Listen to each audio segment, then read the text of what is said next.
The fluorescent lights of Chicago's O'Hare Airport cast a flat, sterile glow over the Miller family on the evening of May 12, 1981. There was a palpable tension in the air, a mixture of mundane travel stress and a deeper, unspoken apprehension that clung to any international journey in that deeply divided era. Arthur Miller, 48, a man of precise habits and quiet intellect, double-checked the tickets for the third time. He was a civil engineer, a specialist in load-bearing structures and pre-stressed concrete, a field he found both noble and satisfyingly predictable. Beside him, his wife, Eleanor, 46, a reference librarian, clutched her handbag. Her gaze darted from the departure board to her son, Thomas, and back again. Eleanor was a student of human nature, and she found the political climate anything but predictable. Thomas, at 19, was the catalyst for the journey, or at least its current configuration.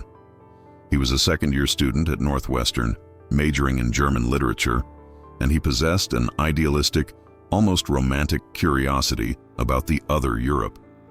He saw the world in shades of gray, a perspective that his father, a man of slide rules and binary outcomes, found perplexing. The trip's official purpose was prestigious. Arthur had been invited to present a paper at the International Symposium on Structural Integrity, held at the Humboldt University in East Berlin. It was a notable, if niche, honor. The invitation, printed on heavy cream-colored cardstock bearing the emblem of the Deutsche Demokratische Republik, GDR, had arrived 4 months prior. It represented a rare apolitical bridge across the ideological chasm. Arthur saw it as a recognition of his work, a chance to exchange pure data with peers. Eleanor, after reading the daily papers filled with reports from Afghanistan and tense rhetoric from Washington and Moscow, saw it as a risk. Their compromise was a European vacation. They would fly into West Berlin, a city that pulsed with defiant capitalist energy, and stay at the comfortable Hotel Intercontinental. From there, Arthur would make the daily, surreal commute via the Friedrichstrasse station U-Bahn crossing, or sometimes Checkpoint Charlie, to the conference. Eleanor and Thomas would explore the West, the Kurfürstendamm, the remnants of the Reichstag, the Tiergarten. They would, Arthur promised, make 1 or 2 family tourist trips to the east to see the Brandenburg Gate from the other side and visit the Pergamon Museum. After the symposium, the plan was to fly to Prague for 4 days before returning home. "Got the passports, Dad?" Thomas asked, shifting the strap of his camera bag. "For the 4th time, yes," Arthur said, tapping the breast pocket of his tweed jacket. "And you, young man, are to remember the rules. No straying, no unauthorized photography. We are guests." "It's just a conference, Arthur," Eleanor murmured, forcing a smile. "It's not a state visit." "In that part of the world," Arthur replied, his voice low, "everything is a state visit." He looked at the departure gate, his expression one of focused determination. He was an engineer. He would follow the plan, manage the variables, and achieve the desired outcome. The variables, however, included a 19-year-old son and the complex, opaque machinery of the Eastern Bloc. As they boarded the Lufthansa flight, the normal excitement of travel was muted, replaced by the low hum of anxiety, a frequency that would only amplify in the days to come. West Berlin was a sensory overload, a neon island of frantic commerce and defiant art. The Millers spent 2 days adjusting to the time, steeped in the vibrant, almost frantic energy of the Ku'damm. The contrast made their first family trip to the east all the more jarring. They chose the U-Bahn crossing at Friedrichstrasse, descending from the bright graffiti-tagged western platform into a sterile, tiled subterranean checkpoint. The air changed instantly. It was cooler, quieter, and carried the faint, pervasive scent of lignite, coal, and floor polish. The Volkspolizei, or Vopos, in their greenish-gray uniforms, examined their passports with a slow, methodical intensity that was more unnerving than open hostility. Their faces were blank, professional masks. Eleanor found herself holding her breath, her hand tightly gripping her purse. Name, purpose of visit, duration of visit, the guard recited, not as questions, but as commands for data. Miller, Arthur, Eleanor, and Thomas, tourism. 1 day, Arthur replied, his voice steady. The guard stamped their temporary visas with a heavy, final-sounding thud. They walked through a series of checkpoints, the Palace of Tears, as the locals called it, and emerged onto the street in East Berlin. The difference was staggering. The sounds were muted, the rattling tock-tock of a two-stroke Trabant engine, the squeal of a tram. The palette was a spectrum of beige, gray, and faded olive.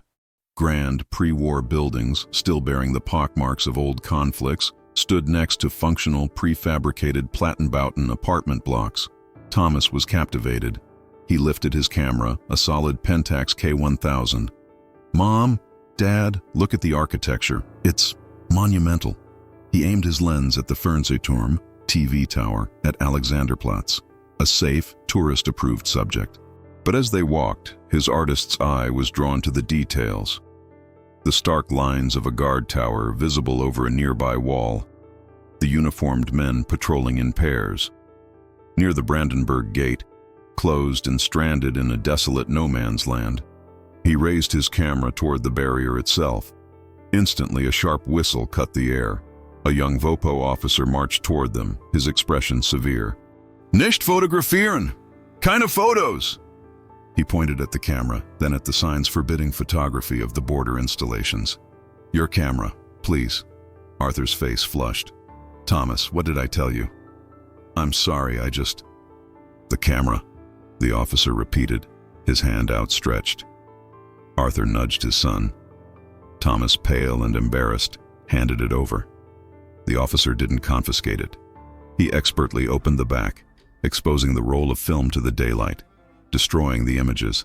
He then closed it, handed it back, and gave Thomas a look of profound disappointment mixed with warning. "Follow the rules. Enjoy your visit." He walked away without another word. Eleanor was trembling. "Arthur, let's go back. Let's go back to the hotel." "We will," Arthur said, his voice tight with anger at his son. "We'll see the museum, and we will go back." The rest of the day was draped in tension. The Pergamon altar was magnificent, but Eleanor couldn't shake the feeling of being watched. She noticed people observing them, not with malice, but with a flat, bureaucratic curiosity. The next day, Arthur attended the opening of the symposium. The plenary hall at Humboldt University was grand, if slightly faded. The presentations were highly technical, focusing on material stress and hydrodynamic simulations. Arthur, lost in the comfortable world of equations, began to relax. During a coffee break, he was approached by two men. One was a German professor. The other was introduced as Major Dmitry Borisenko, a cultural attaché and liaison from the Moscow Engineering Institute. Borisenko was a stout man in an ill-fitting civilian suit, but he moved with an athlete's grace. His smile was broad, his English excellent. "Dr. Miller, a great honor. Your paper on harmonic resonance in pre-stressed structures is foundational." Arthur, flattered, accepted the compliment. "Thank you, Major. I'm surprised it found an audience outside of civil engineering." "Oh, good engineering is universal, Doctor," Borisenko said, his eyes crinkling. "We in the Soviet Union have a great appreciation for robust design. Perhaps, while you are here, you would permit me to ask you some questions about your work? For our own bridge-building programs, of course." "Of course," Arthur said, seeing only a fellow enthusiast. He didn't notice the way Borisenko's gaze lingered, assessing him not as a colleague, but as an asset. The incident with the camera had sobered Thomas, but it had also stoked his rebellious curiosity. While Arthur was at the second day of the conference, immersed in discussions of aggregate composition, Thomas decided to return to East Berlin alone. He told his mother he was going to the Alts Museum. Instead, he took the S-Bahn to a different station, wanting to see the real city, the residential Bezirke, far from the polished tourist center of Unter den Linden. He was driven by two motivations. The first was his artistic inclination. He had a sketchbook and a set of pencils, and he wanted to capture the texture of the place. The second was a promise. Weeks before the trip, a fellow student in his advanced German class, a young man named Klaus, who was an émigré from Dresden, had made a request. "My grandmother's sister," Klaus had said. "She is very old. She lives in Prenzlauer Berg. I cannot write to her. The mail is difficult. Could you just deliver this? It's just a letter, family news." The request had seemed innocent, a human connection across a political divide. Thomas, full of youthful confidence, had agreed. He had the letter, a simple white envelope addressed to Frau Hilde Becker, tucked into his guidebook. He found the address on a quiet, gray street. The building was a pre-war apartment block, its ornate facade crumbling, its windows dark. He felt a thrill of minor espionage, a foolish, boyish game. He entered the dim, cold stairwell, which smelled of boiled cabbage and damp. He found apartment 4B and knocked. After a long moment, the door opened a crack, held by a security chain. An elderly woman with frightened, watery eyes peered out. "Ja? Frau Becker?" Thomas asked in his best university German. "I have a letter for you, from Klaus, your nephew in America." The woman's eyes widened. She fumbled with the chain, opened the door, and snatched the letter from his hand, pulling it to her chest as if it were a priceless, dangerous jewel. "He is well?" she whispered. "Yes, very well. He sends his regards." "Go," she said, her voice a panicky hiss. "Thank you, but you must go now. It is not good for you to be here." She closed the door, and Thomas heard the sound of multiple locks turning. Shaken, he left the building. He wandered for a while, trying to regain his composure, and found himself near a complex railway junction. Fascinated by the intricate web of tracks and signal boxes, he sat on a bench and began to sketch in his notebook. He was a meticulous artist, and he carefully rendered the signal towers, the switching points, and the layout of the rail yard. He was so absorbed in his drawing that he didn't notice the man in the fedora watching him from a window across the street. He didn't know that Frau Becker's apartment had been under surveillance by the Ministry for State Security, the Stasi, for months, ever since her nephew had successfully fled the GDR.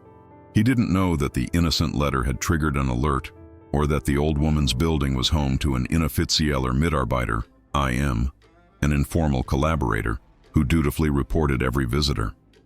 And he had no way of knowing that the rail yard he was so carefully sketching was not a civilian hub, but a primary military transport line for the group of Soviet forces in Germany, a classified logistical artery. The discovery was not made by Thomas. The discovery, made by a Stasi observer and reported up the chain within an hour, was of Thomas himself. An American national, son of a person of interest, Arthur, already flagged by the KGB, making an unauthorized contact with a subversive's relative and then immediately proceeding to document a sensitive military installation. In the paranoid algebra of the Stasi, this was not coincidence, it was conspiracy. The report landed on the desk of Colonel Emil Gerlach at the Stasi headquarters in Normannenstrasse. Gerlach was a man who believed in the meticulous accumulation of facts. He was not a brute. He was a bureaucrat of state security. He read the IM's report on Frau Becker's visitor, cross-referenced it with the Border Patrol's report on the photography incident at the Brandenburg Gate, and connected both to the name Thomas Miller. A quick query linked Thomas to Arthur Miller, the visiting engineer. Gerlach made 2 calls. The first was to his own surveillance division. The Miller family, currently in West Berlin, was to be placed under immediate, discreet observation. The second call was a courtesy to Major Borisenko of the KGB's Line X, Scientific and Technical Intelligence, who was the sponsor of Arthur Miller's visit. "Major," Gerlach said in clipped German, the language he preferred even when speaking to his Soviet colleagues, "your engineer's son has been active." He made a drop to a person of interest and was observed sketching the Ostkreuz rail junction. There was a pause. Borisenko's voice, when it came, had lost its friendly warmth. "I see. This is an opportunity. Do not engage him. Let him return to the West. I want to see what the father does." The Millers, back at the Intercontinental, knew nothing. The tension from the camera incident had faded. Arthur returned from his conference day energized. "It's fascinating, Eleanor," he said, loosening his tie. "They're asking incredibly sharp questions. That fellow Borisenko, he really understands the data. It's refreshing." "That's nice, dear," Eleanor said, looking out the window at the bustling street. "Did you know that beige-colored car has been parked across the street for 3 hours? It's a city, Eleanor. People park," Arthur said dismissively. "It's just, I saw it this morning too, in the breakfast room, the 2 men who were in it." "You're being paranoid," Arthur said, though a flicker of unease registered. He dismissed it. He was a man of science. He dealt in facts, not feelings. The next day, Arthur went to the symposium's final session. Major Borisenko was waiting for him. "Doctor, a wonderful presentation, truly." "Thank you, Major. My colleagues in Moscow were so impressed with my summary of your work, they are wondering, frankly, if you could be persuaded to consult on a small matter." "A consultation?" Arthur was wary. "A simple problem we are having. A new hydroelectric dam. The substrate is problematic. We are concerned about harmonic stress from the turbines. Your formulas, they could be very helpful." Borisenko's eyes were open, sincere. "It would be a great service to scientific progress." "I'm not sure I have the time," Arthur demurred. "We are scheduled to leave for Prague." "Of course. This is why I wanted to invite you and your lovely family to a special farewell dinner this evening, as guests of the Engineering Institute. We can discuss it then. A simple conversation between colleagues. We will send a car for you at Checkpoint Charlie. 7 o'clock. Arthur felt a swell of pride.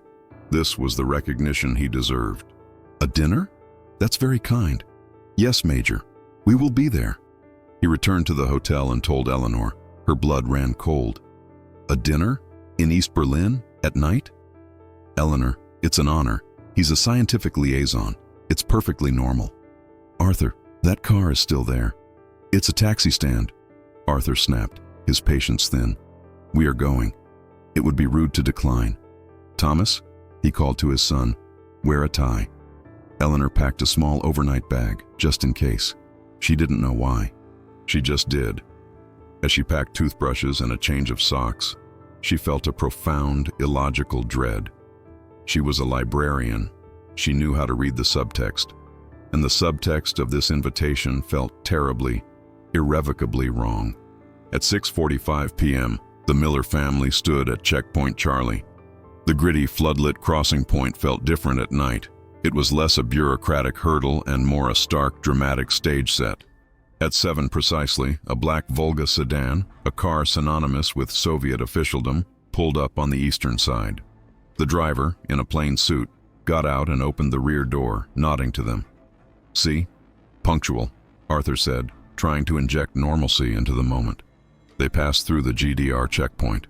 This time, the guards barely glanced at their passports, simply waving them through toward the waiting car. It was an expedited courtesy that felt more menacing than the previous day's scrutiny. They got in. The car's interior was clean but austere. The driver said nothing, pulling smoothly into the sparse evening traffic. They did not drive toward the restaurants and hotels of the city center. Instead, they headed north, to the quiet, leafy suburb of Pankow, a district known for housing the GDR's political elite. The car pulled through a high gate, past a guardhouse, and stopped in front of a large, handsome villa, a guest house of the GDR government. The front door opened, and Major Borisenko stood beaming on the steps. "Welcome, welcome! Please, come in." Inside, the villa was opulent in a heavy, anachronistic way. Dark wood, thick carpets, crystal chandeliers. It was also deathly quiet. A severe-looking man in a dark suit stood by the fireplace. "Dr. Miller, Mrs. Miller," Borisenko said, "may I present Colonel Emil Gerlach of the Ministry for University Affairs." Gerlach nodded, his eyes cold and analytical. He did not smile. "A pleasure." They were led into a dining room set for 5. A formal dinner was served by silent attendants. The conversation was, at first, stilted. Arthur spoke about the conference. Borisenko praised Arthur's insights. Eleanor said almost nothing, merely observing the two men. Thomas, intimidated, ate his food mechanically. The confrontation began with dessert. Colonel Gerlach placed his fork down and folded his hands. "Your son has an artistic eye, Dr. Miller." Arthur paused. "I'm sorry?" "Thomas. He enjoys architecture. He was seen yesterday in the Prenzlauer Berg district. A very specific part of the district." Thomas looked up, his face losing all color. "And," Gerlach continued, his voice a monotone, "he was also observed near the Ostkreuz rail yard. He was sketching. Very detailed sketches." "I was just drawing," Thomas stammered. "I like trains." "Indeed," Gerlach said. "You also visited Frau Hilde Becker. You delivered a package to her." "It was just a letter," Thomas insisted, his voice rising in panic. From her nephew. It was just family news. Her nephew, Gerlach stated, as if reading from a file, is Klaus Richter, who defected in 1979 and is currently involved in anti-GDR agitation in West Berlin. The letter, as you call it, was a subversive document. That's absurd, Arthur burst out, standing up. My son is a student, not a spy. This is a terrible misunderstanding. This is when Major Borisenko held up his hand. The friendly mask was gone. His face was hard, his voice flat and authoritative. Doctor, please sit down. There is no misunderstanding. Your son, acting as a courier, delivered illegal materials to a person under state observation. He was then apprehended while documenting a classified military logistics center. These are not the actions of a tourist. Eleanor felt the room tilt. What are you saying? We are saying, Borisenko replied, that your son has committed acts of espionage against the German Democratic Republic. A very, very serious crime. Arthur looked from Borisenko to Gerlach. The dinner, the villa, the obsequious service. It was all a trap. They were not guests. They were prisoners. What do you want? Arthur whispered. For now, Colonel Gerlach said, standing up, we want your cooperation. You will, of course, have to remain here as our guests while we investigate this matter fully. Your vacation is over. The word arrest was never used. The transition from guest to detainee was seamless, almost polite, which made it all the more terrifying. The friendly attendants were gone, replaced by two uniformed guards who stood impassively at the dining room exit. This is outrageous, Arthur protested, his voice shaking. We are American citizens. We demand to speak to our embassy. That will not be possible at this moment, Colonel Gerlach replied smoothly. You are on sovereign territory of the GDR, and your son is under suspicion of serious crimes. Your own status, Dr. Miller, as a potential accessory, is also under review. Accessory? I did nothing. You are his father. You are responsible for him, Gerlach stated. Major Borisenko and I will be conducting a formal inquiry. To facilitate this, we will need to separate you. It is standard procedure. Eleanor let out a small, involuntary cry. Separate us? Mrs. Miller, you will be shown to a comfortable room. Thomas will be escorted to a separate wing for his debriefing. Doctor, you will come with me. Thomas, now weeping silently, looked at his parents. I'm sorry. I'm so sorry, Dad. It's all right, son, Arthur said, though his face was ashen. It's a mistake. We'll clear it up. But as the guards gently but firmly guided Thomas out of one door, and another attendant gestured for Eleanor to follow her, Arthur knew this was no mistake. It was a planned, deliberate, and terrifyingly efficient exposure of their total vulnerability. He was led by Gerlach down a carpeted hallway to a study. His passport, along with Eleanor's and Thomas's, was requested for administrative processing. He handed them over, the simple act feeling like a complete surrender. He was left alone in the study. It was well appointed, with leather-bound books and a heavy desk. He looked at the windows. They were reinforced with subtle steel bars. The door clicked shut, the sound of the lock engaging electronically. He was alone with his fear. Eleanor was taken to an upstairs bedroom. It was luxurious, with a thick duvet and an attached marble bathroom. But the heavy curtains were drawn, and when she tried the handle, she found the door was locked from the outside. She sat on the edge of the bed for hours, rigid with terror, listening to the profound, oppressive silence of the house. The family vacation had not just ended, it had evaporated, revealed as a fragile illusion. The Millers were now in the system. They had been neatly, professionally disappeared from the world they knew. Their hotel room in West Berlin would go unslept in. Their colleagues at the conference and the library would assume they had left for Prague. The U.S. Embassy would not know they were missing for days, perhaps weeks. They were in the hands of the Stasi and, more significantly, the KGB. The initial arrest or exposure was complete. The true purpose of the abduction was about to begin. The family had been broken into its constituent parts, isolated and ready for systematic psychological dismantling. The real target was not the boy with the sketchbook. It was the engineer with the knowledge of structural integrity. The institutional response began that night. The Stasi Gästehaus in Pankow was merely the intake facility. The true work was to be handled by specialists. First, Thomas. He was not taken to a dungeon, but to a plain, modern office in another part of the villa. The room was beige, lit by fluorescent panels. Colonel Gerlach sat behind a simple desk, a thick file already open before him. A younger man sat in the corner with a notepad. "Thomas Miller," Gerlach began, his voice devoid of emotion. "Let us speak of your activities. Who gave you the letter for Frau Becker?" "A friend, Klaus, from my German class." "Klaus Richter. We are aware of him. What were your instructions?" "Just to deliver it. He said it was family news." "A friend asks you to smuggle a document across an international border, and you do so without question?" Gerlach raised an eyebrow. "This is not credible." The questions continued for hours. They were repetitive, circular, and relentless. "Who are your other contacts? What was the true purpose of your sketches? What payment were you promised?"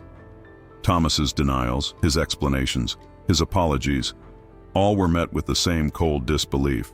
"Your story is insufficient. We will try again." He was not harmed. He was simply processed.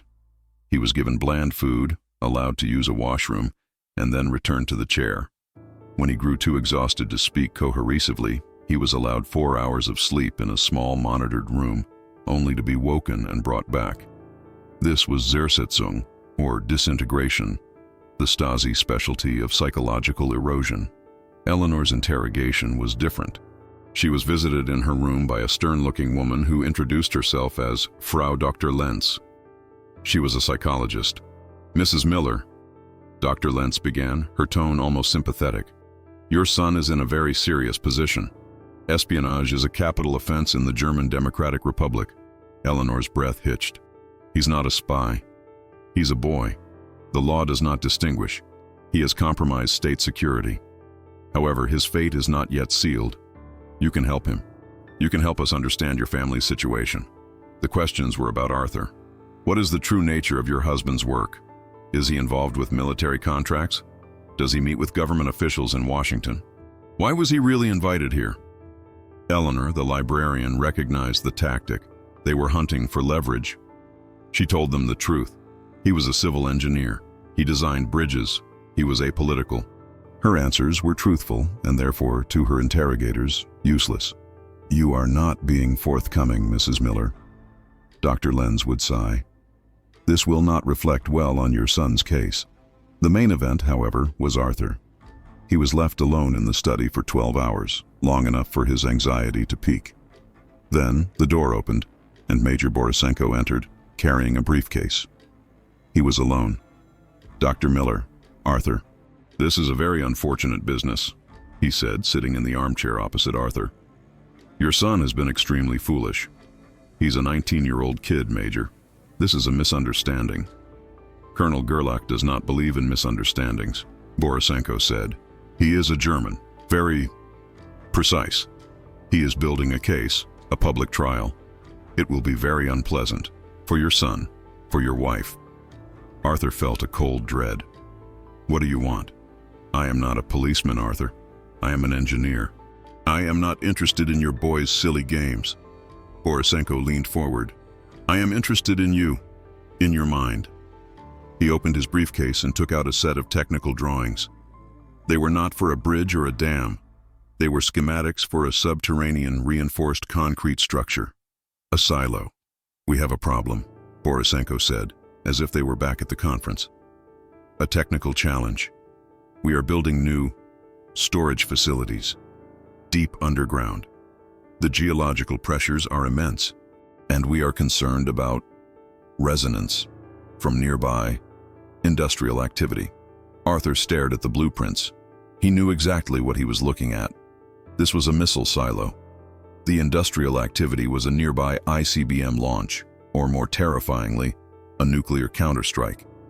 They wanted his knowledge on how to build a silo that could survive. I can't," Arthur stammered. This is military. This is engineering," Borisenko corrected him. "It is concrete and steel. It is mathematics, nothing more. You are a scientist. Knowledge should be shared, no? I won't. I can't. That is classified." This is... No. Borisenko's friendly demeanor vanished. He collected the blueprints. I see. You are a patriot first and a scientist second. Very well. Then the matter is out of my hands. It becomes a state security issue, a legal issue. He stood up. Colonel Gerlach will arrange for your family's transfer. Not to a hotel, I am afraid. The legal process here is very thorough. It can take a long time. Years, perhaps. He paused at the door. Think about your son, Arthur. Think about your wife. Alone in a foreign prison. Such a waste. He left. Arthur was alone again, but now with an impossible choice. Betray his country or condemn his family. He lasted 2 days. 2 days of silence, punctuated only by the delivery of meals. 2 days of imagining Thomas and Eleanor in cold cells. On the third morning, he knocked on the locked door. When the guard appeared, he said, I need to speak to Major Borisenko. I have some thoughts on his engineering problem. Borisenko returned, all smiles. I knew you would see reason, a man of logic. For the next week, Arthur Miller sat in that study and consulted. He was moved, along with his family, though still separated, to a more secure KGB facility just outside Potsdam. This was a Soviet interrogation room, a place of technical specialists. They brought him equations. They asked him about aggregate mixtures, curing times, and rebar patterns. He explained his theories on harmonic resonance and pre-stressing. He gave them the math.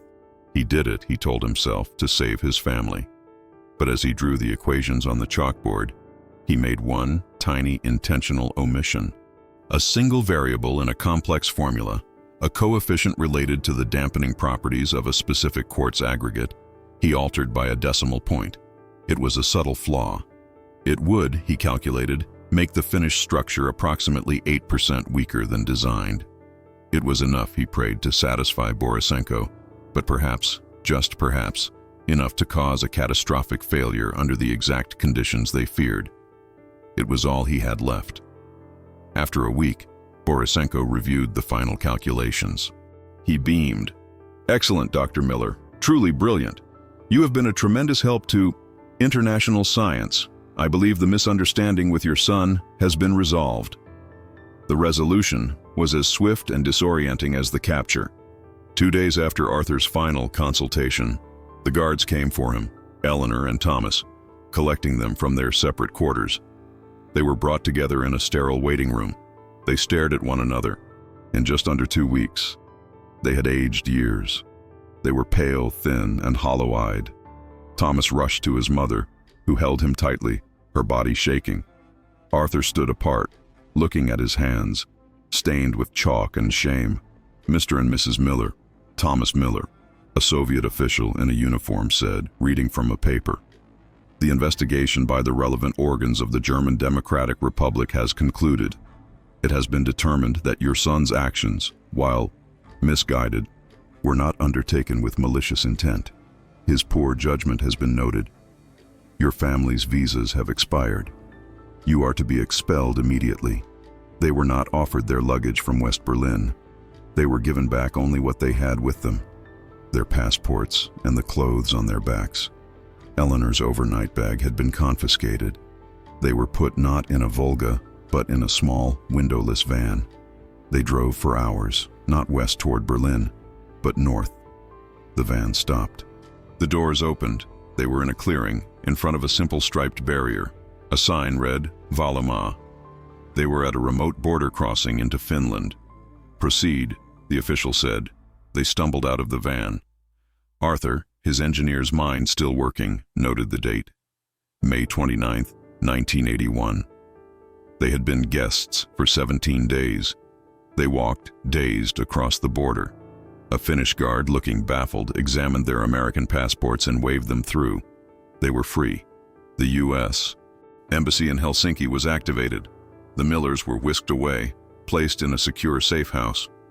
The debriefings began immediately, this time by their own side. Men from the State Department, and later, men from Langley who did not give their last names, conducted the interviews. The questions were just as relentless, but different. What did they ask you? What did you tell them? Who was in the room? Major Borisenko, describe him. Eleanor and Thomas told their stories, which were short and traumatic. Then came Arthur. He sat in a bright modern room, a stark contrast to the Pankow villa, and explained. He told them about the silo. He told them about the consultation. I had to, he said, his voice cracking. They had my family. And then he told them about the decimal point. The interrogator's face was unreadable. You altered the formula? Yes, a small change. It should compromise the integrity under specific stress loads, a failure rate of maybe 8 or 9%. The man from Langley stared at him for a long time. Dr. Miller, you are an engineer, not an intelligence analyst. You have no idea what you've done. You confirmed the rest of the formula for them. You gave them 92% of a perfect weapon. You saved them years of research. Arthur's blood ran cold. The man continued. And your flaw? What if they build 100 of them?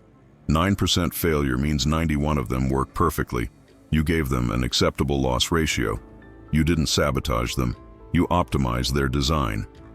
The immediate aftermath was a long, silent flight back to the United States. They were returned to their home in suburban Chicago with strict instructions not to speak to anyone, ever, about what had happened.